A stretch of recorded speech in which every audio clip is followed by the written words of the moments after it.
جب امام حسن مجتبیٰ علیہ السلام شہید ہو گئے تو امام حسین علیہ السلام نے ان کو غسل دیا اور کفن پہنایا۔ جب آپ کا جنازہ لے کر اس ارادے سے چلے کہ رسول خدا صلی اللہ علیہ وآلہ وسلم کے پہلو میں دفن کر دیں تو بنی امیہ کی ایک جماعت مزاحم ہوئی، اور مروان نے بڑھ کر کہا، یہ کیسے ممکن ہے کہ عثمان رضی اللہ تعالیٰ عنہ تو مدینہ منورہ کی سرحد پر دفن ہو اور حسن علیہ السلام رسول پاک صلی اللہ علیہ وآلہ وسلم کے پاس؟ یہ ہرگز نہ ہوگا، میں تلوار کے زور سے روکوں گا۔ حضرت ابن عباس رضی اللہ تعالیٰ عنہ آگے بڑھے اور دیر تک اس بارے میں جھگڑا رہا۔ بنی ہاشم بگڑے ہوئے تھے، قریب تھا کہ تلوار چل جائے۔ بس امام حسین علیہ السلام نے بنی ہاشم کو روکا اور مروان سے فرمایا، جھگڑا نہ کر، ہم یہاں دفن نہ کریں گے، لیکن جنازہ کو بقصد زیارت اپنے نانا صلی اللہ علیہ وآلہ وسلم کے قبر کے پاس لے جائیں گے۔ وہاں سے اپنی جد ماجدہ جناب فاطمہ بنت اسد سلام اللہ علیہا کی قبر کے پاس لے جا کر دفن کریں گے۔ اپنے بھائی کی وصیت کے مطابق اگر نبی کریم صلی اللہ علیہ وآلہ وسلم کے پاس دفن کرنے کی وصیت کرتے تو تیری کیا مجال تھی کہ روک سکتا، لیکن وہ اپنی قبر کی حرمت کو جانتے تھے اور انہیں منظور نہ تھا کہ ان کی قبر کو اکھاڑا جائے۔ مروان اس پر بھی راضی نہ ہوا اور اس نے حکم دیا کہ جنازہ پر تیر برساؤ۔ چنانچہ 70 تیر مظلوم امام حسن علیہ السلام کے جسم اقدس میں پیوست ہوئے۔ حضرت امام حسن علیہ السلام کے والد ماجد حضرت امام علی ابن ابی طالب علیہ السلام ہیں، اور آپ کی والدہ ماجدہ حضرت فاطمہ بنت رسول خدا صلی اللہ علیہ وآلہ وسلم ہیں۔ آپ اپنے والدین کی پہلی اولاد ہیں۔ حضرت امام حسن علیہ السلام کی ولادت باسعادت 15 رمضان المبارک 3 ہجری کو مدینہ منورہ میں ہوئی۔ مشہور تاریخ دان جلال الدین سیوطی نے اپنی کتاب تاریخ الخلفاء میں لکھا ہے کہ آپ کی صورت پیغمبر اکرم صلی اللہ علیہ وآلہ وسلم سے بہت ملتی تھی۔ حضرت امام حسن علیہ السلام کی پرورش آپ کے والدین اور نانا رسول اکرم صلی اللہ علیہ وآلہ وسلم کے زیر سایہ ہوئی، اور آپ وحی کے نزول کے مرکز میں پروان چڑھے۔ خدا کی عطا کردہ عظمت اور فضیلت کے نور سے ہمیشہ آپ کی سیرت منور رہی۔ حضرت امام حسن علیہ السلام کے دور امامت، ہر امام پیدائش ہی سے امام ہوتا ہے، لیکن وہ اپنے سے پہلے والے امام کی شہادت کے بعد ہی عہدہ امامت پر فائز ہوتا ہے۔ لہٰذا حضرت امام حسن علیہ السلام بھی اپنے والد بزرگوار حضرت امام علی علیہ السلام کی شہادت کے بعد عہدہ امامت پر فائز ہوئے۔ جب آپ اس مقدس منصب پر فائز ہوئے تو چاروں طرف بدامنی پھیلی ہوئی تھی، اور اس کی وجہ آپ کے والد کی اچانک شہادت تھی، اور یہ تمام حالات معاویہ کی شیطانی سازشوں کا نتیجہ تھے۔ امام حسن علیہ السلام کے ساتھیوں نے آپ کے ساتھ غداری کی۔ انہوں نے مال و دولت، عیش و آرام اور عہدہ کے لالچ میں معاویہ سے ساز باز کر لی۔ ایسی صورت میں امام حسن علیہ السلام کے سامنے 2 راستے تھے۔ ایک تو یہ کہ دشمن کے ساتھ جنگ کرتے ہوئے اپنی فوج کے ساتھ شہید ہو جائیں، یا دوسرا یہ کہ اپنے وفادار دوستوں اور فوج کو قتل ہونے سے بچا لیں اور دشمن سے جنگ بندی کر لیں۔ اس صورت میں امام علیہ السلام نے اپنے حالات کا صحیح جائزہ لیا اور سرداروں کی بے وفائی اور فوجی طاقت کی کمی کی وجہ سے معاویہ سے جنگ بندی کرنا ہی بہتر سمجھا۔ معاویہ کو اس شرائط پر حکومت منتقل کی جاتی ہے کہ وہ اللہ کی کتاب، پیغمبر صلی اللہ علیہ وآلہ وسلم اور آپ صلی اللہ علیہ وآلہ وسلم کے حقیقی جانشینوں کی سیرت کے مطابق کام کرے گا۔ معاویہ کے بعد حکومت امام حسن علیہ السلام کی طرف منتقل ہوگی، اور امام حسن علیہ السلام کے اس دنیا میں موجود نہ ہونے کی حالت میں حکومت امام حسین علیہ السلام کو سونپی جائے گی۔ نماز جمعہ کے خطبے میں امام علی علیہ السلام پر ہونے والا سب و شتم ختم کیا جائے اور آپ علیہ السلام کو ہمیشہ اچھائی کے ساتھ یاد کیا جائے۔ کوفہ کے بیت المال میں جو مال موجود ہے اس پر معاویہ کو کوئی حق نہ ہوگا۔ معاویہ ہر سال 20 لاکھ درہم امام حسن علیہ السلام کو بھیجے گا، اور حکومت کی طرف سے ملنے والے مال میں بنی ہاشم کو بنی امیہ پر ترجیح دے گا۔ جنگ جمل و صفین میں حضرت علی علیہ السلام کی فوج میں حصہ لینے والے سپاہیوں کے بچوں کے درمیان 10 لاکھ درہم تقسیم کیے جائیں۔ اللہ کی زمین پر رہنے والے تمام انسانوں کو امان ملنی چاہیے، چاہے وہ شام کے رہنے والے ہوں یا یمن کے، حجاز میں رہتے ہوں یا عراق میں، کالے ہوں یا گورے۔ معاویہ کو چاہیے کہ وہ کسی بھی شخص کو اس کے ماضی کے برتاؤ کی وجہ سے کوئی سزا نہ دے، اہل عراق کے ساتھ دشمنوں والا رویہ اختیار نہ کرے۔ حضرت علی علیہ السلام کے تمام ساتھیوں کی مکمل طور پر حفاظت کی جائے۔ امام حسن علیہ السلام اور امام حسین علیہ السلام اور پیغمبر اکرم صلی اللہ علیہ وآلہ وسلم کے خانوادے سے متعلق کسی بھی شخص کی کھلے عام یا پوشیدہ طور پر برائی نہ کی جائے۔ معاویہ نے حکومت کے حصول کے لیے ان شرائط کو قبول کر لیا۔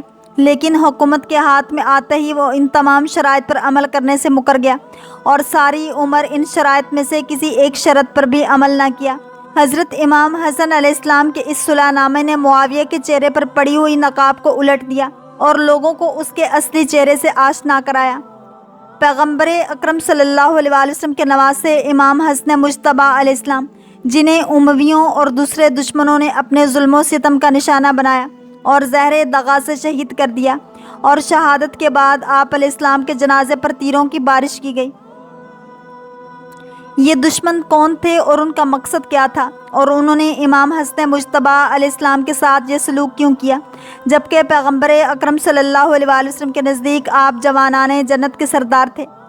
مورخین کے مطابق جب لوگوں نے امام حسن علیہ السلام کو ان کی زندگی کے دوران اور ان کی شہادت کے بعد ایذا رسانی میں مؤثر کردار ادا کیا، ان میں سے ایک ابو سفیان کا بیٹا معاویہ ہے۔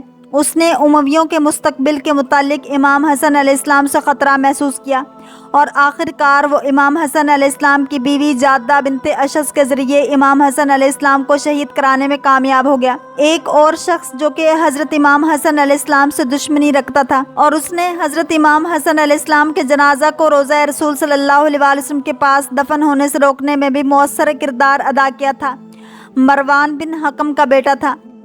وہی شخص جس کو رسول پاک صلی اللہ علیہ وآلہ وسلم نے اسے اور اس کے باپ کو ان کے ظلم اور اسلام سے دشمنی کی وجہ سے مدینہ منورہ سے نکال دیا تھا۔ حضرت ابو بکر صدیق رضی اللہ تعالیٰ عنہ اور حضرت عمر رضی اللہ تعالیٰ عنہ نے ان کی جلا وطنی ختم کرنے سے انکار کر دیا تھا، لیکن حضرت عثمان رضی اللہ تعالیٰ عنہ اپنی خلافت کے دوران انہیں دوبارہ شہر لے آئے اور مروان کو اپنا داماد بنا لیا۔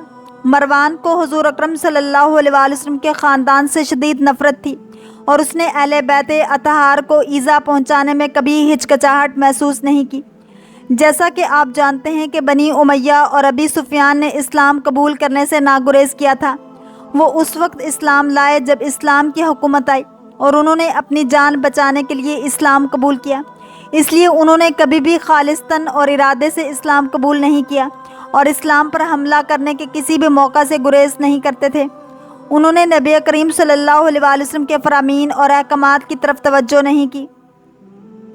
امام حسن علیہ السلام کی تدفین کے وقت جب ابو سعید خضری رسول صلی اللہ علیہ وآلہ وسلم کے صحابی نے مروان سے کہا، کیا تم حسن علیہ السلام کو ان کے نانا کے پاس دفن کرنے سے روکتے ہو، جبکہ رسول صلی اللہ علیہ وآلہ وسلم نے انہیں امام کہا، نوجوانان جنت کا سردار کہا؟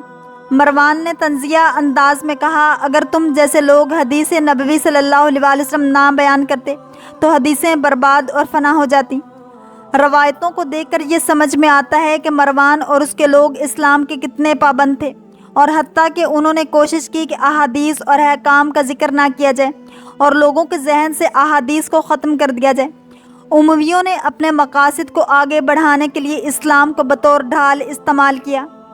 ایک اور وجہ جو مروان کو امام حسن علیہ السلام کو دفن کرنے سے روکنے کے حوالے سے بیان کی گئی ہے وہ یہ ہے کہ چونکہ اس وقت مروان کو مدینہ منورہ کی حکومت سے ہٹا دیا گیا تھا، اس لیے وہ معاویہ کے نزدیک اپنے آپ کو ثابت کرنا چاہتا تھا اور اس طرح اپنی وفاداری ظاہر کرنا چاہتا تھا اور دوبارہ مدینہ منورہ کی حکومت کو حاصل کرنا چاہتا تھا، اور اسی وجہ سے امام علیہ السلام کو دفن کرنے سے روکنے کے بعد اس نے معاویہ کو بڑے فخر کے ساتھ اطلاع دی۔ اب سوال یہ پیدا ہوتا ہے کہ اس سارے معاملے میں حضرت عائشہ صدیقہ رضی اللہ تعالیٰ عنہ کا طرز عمل کیا تھا؟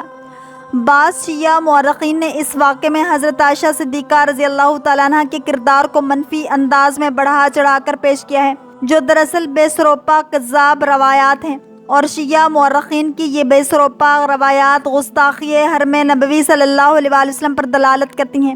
تمام بے سروپا روایات کا کوئی راوی نہیں ہے اور نہ ہی کوئی سند ہے۔ ان روایات کی بنا پر یہ کہا گیا ہے کہ تدفین امام حسن علیہ السلام کے وقت حضرت عائشہ صدیقہ رضی اللہ تعالیٰ عنہ خچر پر سوار ہو کر حضرت امام حسن علیہ السلام کے جنازہ کو روکنے کے لیے نکلیں۔ سپاہیوں نے تیر چلائے اور اتنی دیر میں حضرت عائشہ رضی اللہ تعالیٰ عنہ کے بھائی آئے اور انہوں نے کہا، ابھی جنگ جمل کی شرم ہمارے خاندان سے مٹی نہیں کہ تم ایک اور جنگ کے لیے آمادہ ہو۔ یہ سن کر حضرت عائشہ صدیقہ رضی اللہ تعالیٰ عنہ واپس چلیں گے۔ یہ موضوع روایت ابن جریر طبری کی تاریخ الرسل والملوک کی ایک فارسی ترجمہ میں جو بر صغیر میں 19ویں صدی کے اوائل میں طبع ہوا تھا، پڑھنے کو ملتی ہے۔ اصل نسخہ عربی میں یہ روایت ہی موجود نہیں، بلکہ یہ تو شیعہ مورخین کا فارسی ترجمہ میں اضافہ کیا ہوا ہے۔ اس فارسی ترجمے میں دراصل کئی اضافے موجود ہیں، جن میں کئی ضعیف اور کذاب روایات بیان کی گئی ہیں جو عربی کے اصل نسخہ میں موجود نہیں۔ فارسی کے مترجم نے اس کتاب کے مقدمہ میں اس بات کی تصریح بھی کر دی ہے کہ بعض روایات موضوع اور من گھڑت ہیں جو فارسی کے اس ترجمہ میں اضافہ شدہ ہیں، جن کی کوئی اصل موجود ہی نہیں۔ یعقوبی جو 3 صدی ہجری کا شیعہ مورخ ہے، وہ بھی اس واقعے کو بغیر کسی سند کے بیان کرتا ہے۔ بغیر کسی سند کے کوئی واقعہ مصدقہ نہیں ہو سکتا۔ اصل واقعہ یہ ہے کہ در حقیقت فعل مروان بن حکم کا تھا۔ اللہ کریم ہم سب کو دین اسلام کی پیروی کرنے والا اور عشق مصطفیٰ صلی اللہ علیہ وآلہ وسلم نصیب فرمائے۔ اگر آپ کو یہ ویڈیو پسند آئی ہے تو لائک، شیئر اور سبسکرائب کرنا مت بھولیے، تاکہ ایسے ہی اسلامک انفارمیٹیو ویڈیوز آپ تک پہنچتی رہیں۔